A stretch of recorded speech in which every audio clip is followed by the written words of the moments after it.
I want to bring in former Florida Congressman and Fox News contributor, Lieutenant Colonel Allen West. Colonel West, good to see you. Thank you so much for joining us.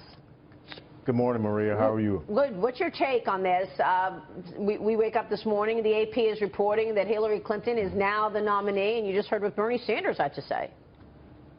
Well, I have to somewhat agree with Harlan, and his assessment is how does this affect the turnout today? Without a doubt, I think that there are two things that come into this: the turnout effect, of course, with people waking up knowing that Secretary Clinton has the nomination, and then the optics of it from the Bernie Sanders perspective is that this is exactly what he has been talking about: these gatekeepers, these superdelegates that people don't know who they are, and they are the ones that are determining the nominee. So it may cause a factor of more people coming out for Bernie Sanders in these primary contests to say that these superdelegates do not speak for us. Wow. And in the end, the result, you're going to have a very interesting event in Philadelphia, because you may have folks that don't want to see this gatekeeper system of the superdelegates determine who their nominee is.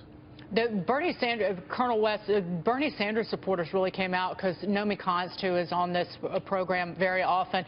They were converging on Washington Square Park last night in New York City in response to this AP survey for Hillary Clinton. Does the fact that Bernie Sanders is still in it, the fact there's still so much opposition to her, does it hurt her in November like it did really what happened to Jimmy Carter back in 1980? Mm-hmm. Well, absolutely, Dagan. It does hurt, and I think that for whatever reason, someone thought that this would be a good thing to make this call and this decision late last night. We also know that there was a telephonic conversation between President Obama and Bernie Sanders. So all of those things, again, play into this incredible optic that there is some manipulation going on, and those grassroots supporters of Bernie Sanders are not going to be pleased with that. And I think that that is going to cause a lot of consternation, and that may end up being the story of today, is that this AP story drove out more support for Bernie Sanders in the long run. Is this possibly a sign that she's going to lose California, and they know that, and they want to change the narrative before it happens? Well, yeah, without a doubt. You always have to think what is the real intended purpose of this story and what they're doing. And I think that's what they want to have. Is today is the historical moment. Hillary Clinton has clinched the nomination, the first woman to have the nomination of a major political party, instead of it being that she did lose California. That's right. And they don't want to talk about the momentum that has been lost by Secretary Clinton. Yeah, that's a very smart analysis. Let me ask you about the Donald Trump side of things, because he's still facing pushback from major Republican leaders, including Senator Lindsey Graham, who's been urging Republicans now to unendorse Trump. Just as Speaker Paul Ryan is expected to unveil a plan for the better GOP that he says will show Americans what the will show people what the party stands for, rather than focusing on what it's against. Can the party finally unite behind Trump, or are we looking at another hurdle now post the Mexican judge comments? Well, I think one of the things that's incumbent upon Donald Trump is to show that he can be the nominee of the Republican Party. I am very confused. I don't understand why he's making it a national issue about his personal case with Trump University and turning this into a very public spectacle.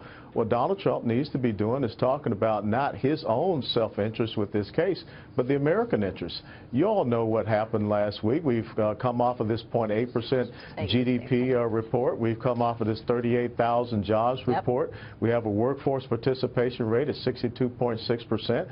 Those are the type of things that Donald Trump should be talking about. We know now about what is going on from the Boston Globe report about criminal illegal immigrants. I mean, he should be talking about these points, these issues and these policy points, and not trying to rally people in support of his own personal case. That's and I think that is causing a lot of turmoil. We've been talking about that all morning, actually, Colonel West, because it's true. I mean, it's like it was handed to him on a silver platter, and yet, Hillary Clinton says she wants to build on Obamacare. She wants to build on Dodd-Frank, all of the policies that have led us to 38,000 jobs. Right. Can I ask you about this Paul Ryan plan that we're talking about coming out? Is this an important moment for the GOP? I mean, it seems like the party doesn't really know what it stands for at this point. Is he positioning himself to become the standard bearer for what it does stand for if they don't win the election this time around? Well, I think it's important for him as the Speaker of the House to set a legislative agenda. I think it's important for Donald Trump as the presumptive nominee to, supply some type of vision for America that he could work with a Speaker and they could come together. And I would say that the Speaker is seeing that there's a void, a gap that has to be filled. That's what he is seeking to do, is to say that this is our plan. This is the way to head. Because you remember, you still have House and Senate elections that are up. And if you lose the House and Senate, then you can say, you're going to make America great. But if you don't have that legislative body to support that, it's not going to happen. So they need to work together. And let me just close by saying this about Secretary Clinton. I know a lot of people are really enthused, but as a 22-year military veteran, I don't know how anyone could support someone that abandoned Americans to die and then lied about it. I just don't get this. Yeah. Well, we'll leave it there because that was a strong ending, and I think that sentiment is shared by many. Lieutenant Colonel Alan Wells, good to see you, sir. Thanks so much.